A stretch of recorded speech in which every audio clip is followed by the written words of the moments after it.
Hey there, welcome to TalkChange channel. My name is Gloire Sebuyange. On this channel, we provide you with inspiring videos on personal development, decolonization, politics, religion, and culture. In this video, I'm answering a question that most people usually ask about peace, conflict, and violence. The question is to know, is it possible to achieve positive peace? Or is positive peace a myth or a reality?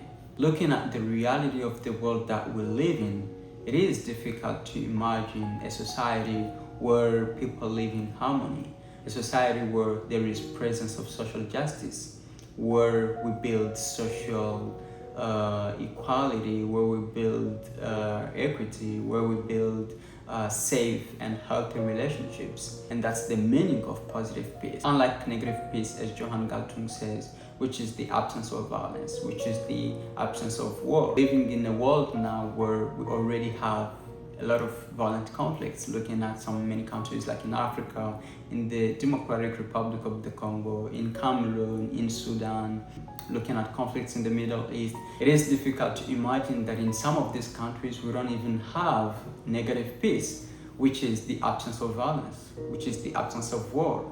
How do we imagine now having positive peace? I was born and grew up in Eastern Congo, a region historically known for having experienced violent conflicts for the past 3 decades. Of course, the Congo has a history of violence.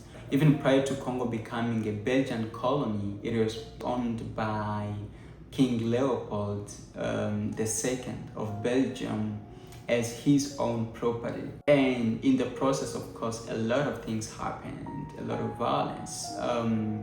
And research shows that out of a population of 20 million people, 10 million people died in the process, which is literally half of the population. And since 1996, which is the beginning of the first Congo War, until now, research shows that around 6 to 10 million people have perished in the process.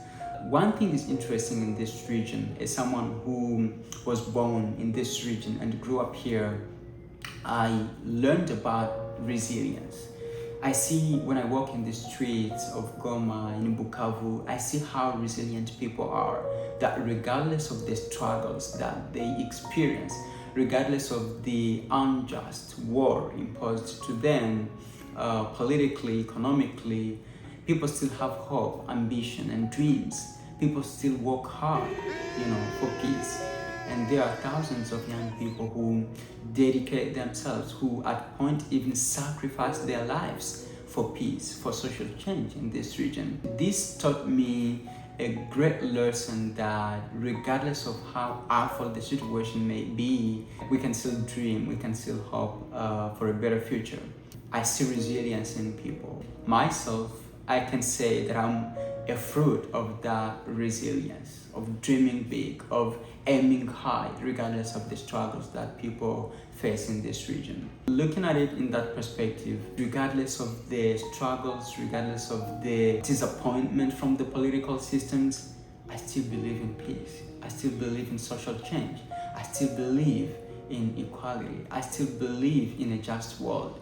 And that's why I guess I got the motivation to found the TalkChange. I reflected in a way that we already know a lot about violence. At points, religious systems, educational systems, political systems have not really managed to address the core problems that people face in the community, and sometimes addressing them in a way that favor their personal interests. I was like, why don't we talk about religious topics in a way that inspires people, in a way that gives people hope, in a way that builds safe communities, in a way that builds peace in the community?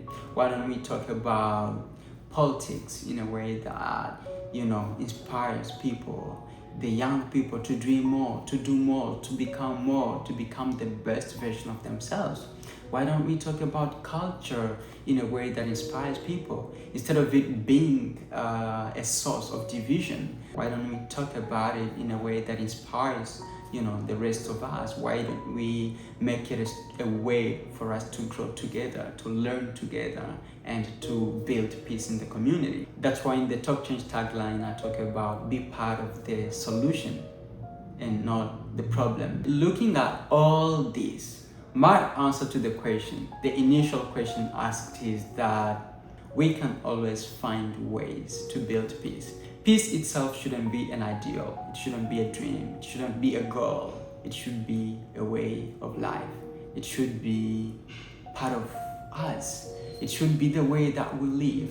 And that's the essence of restorative justice, where instead of asking who is wrong and who is right, instead of asking who's to blame, who deserves punishment and who deserves reward, we ask a question: which harm has been caused, to whom it has been caused, and who caused the harm, and how can we fix the problem?